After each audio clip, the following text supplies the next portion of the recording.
From JBS Studios in Greater New York, this is the JBS News Update with Teisha Bader. I'm Teisha Bader with the JBS News Update for Friday, August the 25th, 2023. Violence broke out today at the entrance to the Temple Mount in Jerusalem's Old City.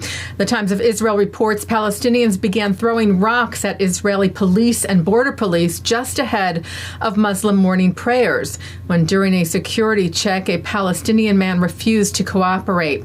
The report saying 3 police officers and several Palestinians were lightly injured in the clashes that ensued. Sierra Leone announced its intentions to open an embassy in Jerusalem.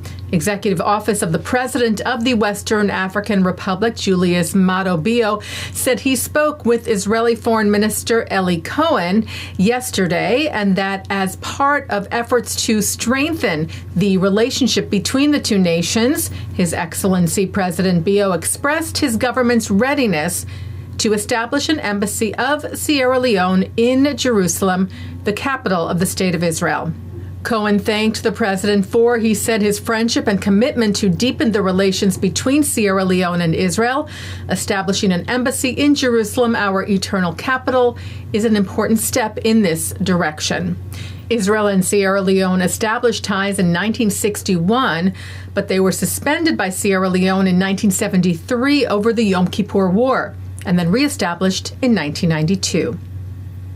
The remains of a Jewish resistance fighter executed by the Nazis during the Holocaust have finally been identified.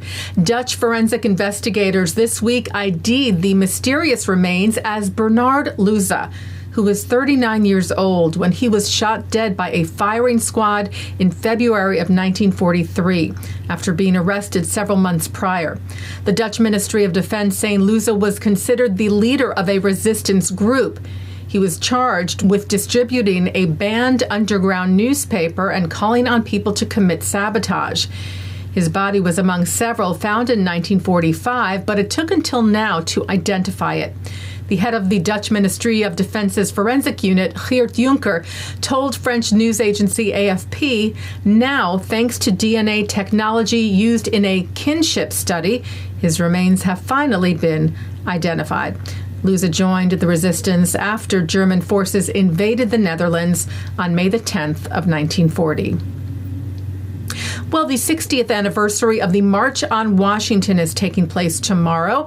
The Anti-Defamation League is a co-chair of the event, which it wrote is not a commemoration, but a continuation of the landmark moment in the fight against hate and to secure justice and fair treatment for all. CEO Jonathan Greenblatt will be speaking at the historic event tomorrow. He wrote about how we must all work together in solidarity to continue Dr. Martin Luther King Jr.'s work, saying the event resonates in the Jewish community as shared values of justice and equality unite us all. The JTA reports other Jewish speakers tomorrow include rabbis, activists, and Jewish organizations representatives, including Jews of color, like Union for Reform Judaism's Assistant Vice President for Racial Equity, Diversity, and Inclusion, Yolanda Savage-Narva, who told the JTA, our community understands that people of all backgrounds can come from different faiths, and the fact that there are Jews of color on the podium of the March on Washington speaks to the fact that we are intersectional beings.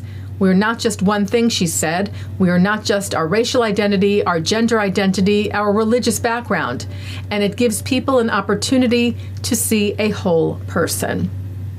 Taking a look now at our programming for tonight on JBS for Friday, August the 25th.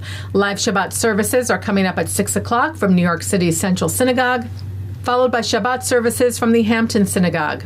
Then it's Ninette Tayyib on Musica, followed by the film Uranium. At 10, Shura Lipovsky is in concert, and then replays from services from the Hampton Synagogue, followed by replays of services from Central. And coming up next, it's a look at this week's Torah portion. And that's the JBS News Update for Friday, August the 25th, 2023.